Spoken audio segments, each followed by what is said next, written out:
Bonjour et bienvenue sur Un petit truc à part, présenté par Sarah Bouzerma.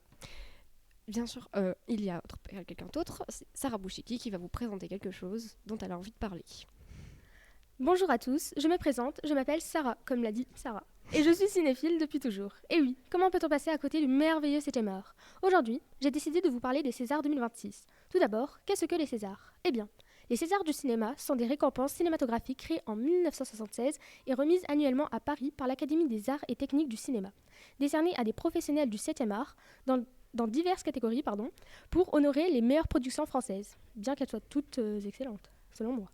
La 51e cérémonie des Césars s'est déroulée le jeudi 26 février 2026 à 20h30 sur la scène de l'Olympia, en clair, en direct et en exclusivité sur Canal+. J'aimerais parler d'un sujet qui a beaucoup fait parler de nos complotistes préférés. Un vrai divertissement pour nous les passionnés de cinéma. Bref, je veux bien évidemment parler de Jim Carrey. Mais avant, je voudrais parler de la mise en scène de Benjamin Laverne et de l'entrée spectaculaire d'Emmanuel Curtil. Franchement, c'était exquise. Benjamin, acteur de 41 ans, dont ses films les plus récents En fanfare 2024 ou L'Abbé Pierre en 2023, nous a offert un excellent playback, doublé en direct par notre bien-aimé Emmanuel Curtil, alias la voix que tout le monde connaît. Tom Scavo dans Desperate Housewives, Kronk dans Cusco, Dingo dans Mickey Mouse et bien d'autres encore. Mais surtout, Jim Carrey, bien sûr. Après de longues années, Emmanuel Curtil rencontre enfin l'homme qu'il a toujours doublé. Un moment à la fois intense et remarquable. Et c'est donc à ce moment où mes complotistes entrent en jeu. Pour celles et ceux qui ne sont pas au courant, Jim Carrey est victime d'une rumeur selon laquelle il serait cloné, et pour certains, même carrément mort.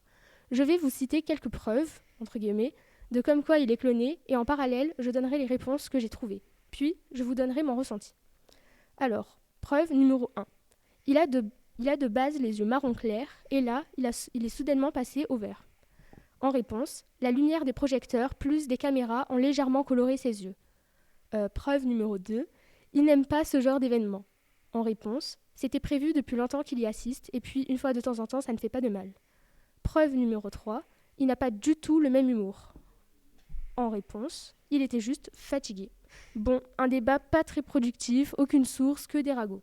D'abord, j'aimerais rappeler la polémique sur Ariana Grande, depuis son changement physique flagrant, où, encore une fois, on criait au clonage, alors qu'en fin de compte, elle se préparait seulement pour le rôle de sa vie. Mais bon, là n'est pas le sujet.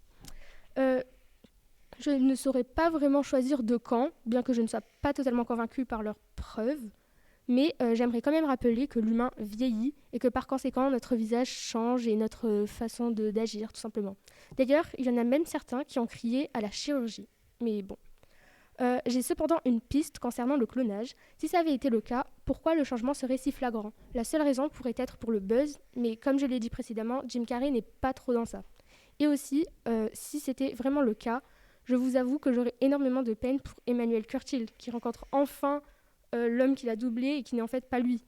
Bon, sur ce, la fin de mon podcast approche, mais j'aimerais dire une dernière chose pour clôturer tout ça. Emmanuel Curtil nous a fait une prévention contre l'IA qui menace nos comédiens de doublage et nos artistes en général. Donc, n'hésitez pas à arrêter l'IA ou au moins à savoir doser et surtout signer la pétition Touche pas ma VF. Fin. Merci beaucoup d'avoir écouté Sarah Bouchiki. C'était Merci. présenté par Sarah Bouzerma et Jingle.